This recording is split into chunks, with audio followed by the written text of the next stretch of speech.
if 20% of your own cabinet has mortgages taken out on two properties, both listed as their primary residence, then maybe you shouldn't go after Lisa Cook of the Federal Reserve, or Senator Adam Schiff from California, or Leticia James, the New York Attorney General, and claim they're committing mortgage fraud for doing the same thing. Because either your three cabinet members representing 20% of the Trump cabinet are committing mortgage fraud too, or this isn't mortgage fraud at all.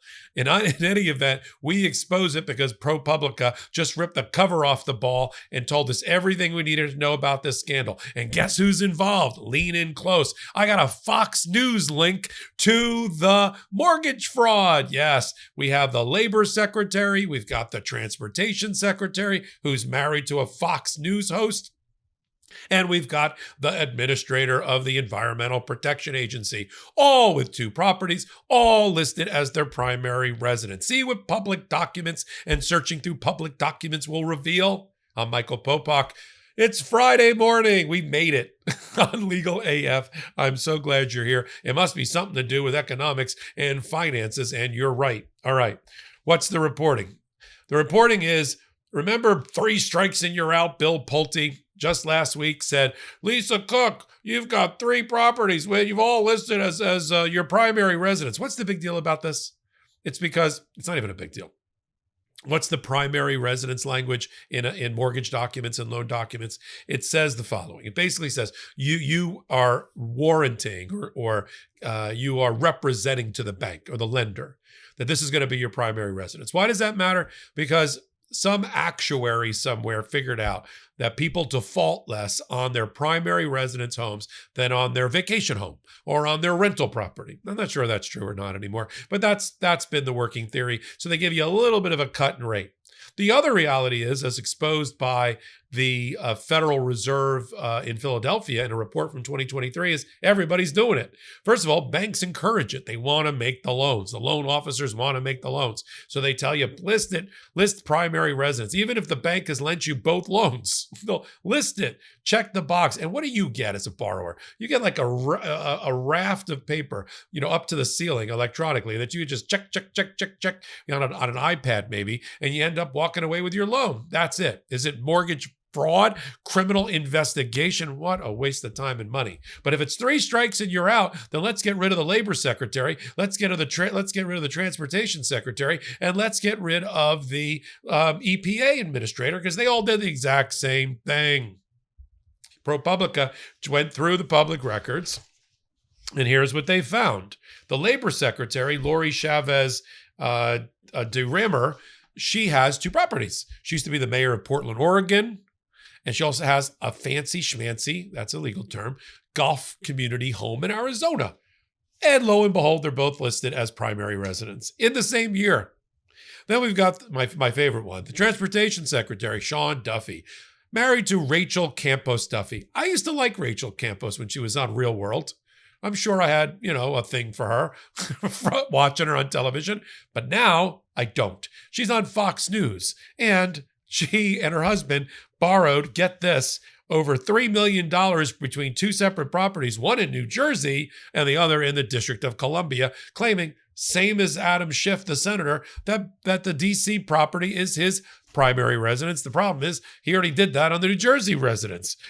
And my favorite part of the story about, besides Rachel Campos, Duffy works at Fox News, is that the same bank gave it to them, both loans. So you think the bank would know about it. See, that reinforces the argument that I made earlier about the Federal Reserve report from 2023 that said this happens all the time. 2 strikes and you're out so far.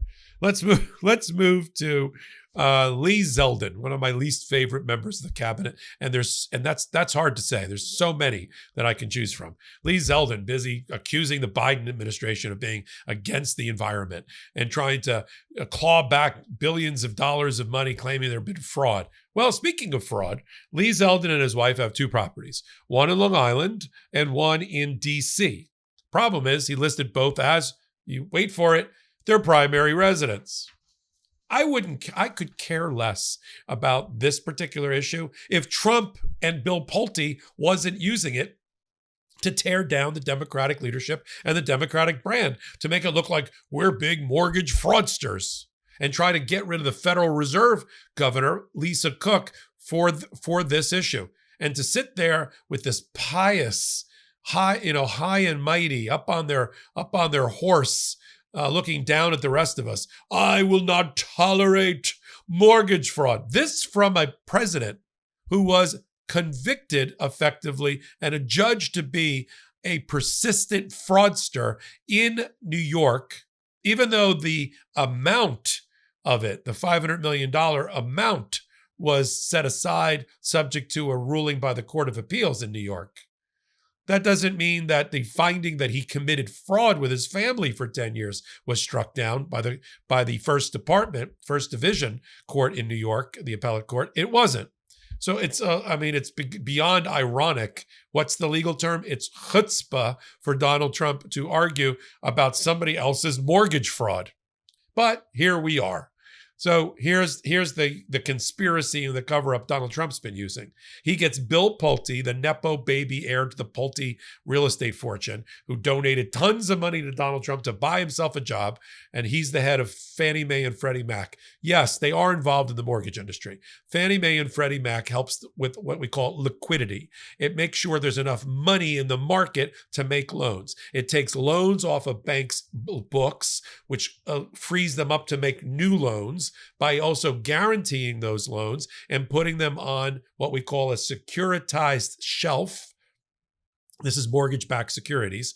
You take hundreds of mortgages, you put them together in a bundle, and you sell them off as one security, which is backed by the revenue stream from all of these mortgages. Some are going to fail, most are not going to fail, and there's an amount that's charged for that security, and you can invest. You can own a mortgage-backed security. That's what Freddie Mae and Fannie Mac does. They're not the whistleblower. They're not the regulator of mortgages. They're not the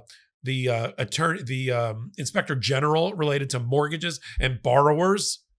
He just went online, found a bunch of public filings and documents, and started posting them on his social media to try to embarrass Lisa Cook to resign at the Federal Reserve, or embarrass Adam Schiff. For Adam Schiff, it's even more stupid, if that's possible. I almost said stupider.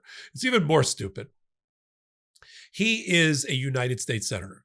What the Constitution says is, at the time of the election, you must be a resident of the state that you're running for. In this case, California. And before the election, he was a resident in California. After the election, he took a primary residence where he works, which is in Washington, D.C. As long as by the time he runs for re-election in 5 years, he renews his residency in California, he's in the clear. Leticia James, even dumber. Not her, the argument about the criminal investigation. She has a 4-family house. You get a certain reduced rate for a 4-family rental property, better than, for some reason, a 5-family. It's listed on the books in New York as a 5-family, but it was converted to a 4-family. Does that sound like crimes to you? and then finally, Lisa Cook took out a couple of mortgages, same as these other cabinet members, did the exact same thing. But to Bill Pulte, with his criminal referral that's now been opened against Lisa Cook, oh ho, it's a crime. And when they asked Bill Pulte, when was the last time somebody was convicted of this particular crime, of having 2 primary residents? He went and said, 2016, one case out of hundreds of thousands filed. And what was the nature of that case? Well, when we looked at it, it's not similar at all. There are all these badges of fraud. It was a straw person. She had good credit, apparently, enough credit. She was the front person to buy houses with loans. The bad people used her. I mean, I'm sure she was a willing co-conspirator. They used her credit. She bought the houses. She got the loans. She defaulted on the loans. And then the banks were out the money. That's a fraud.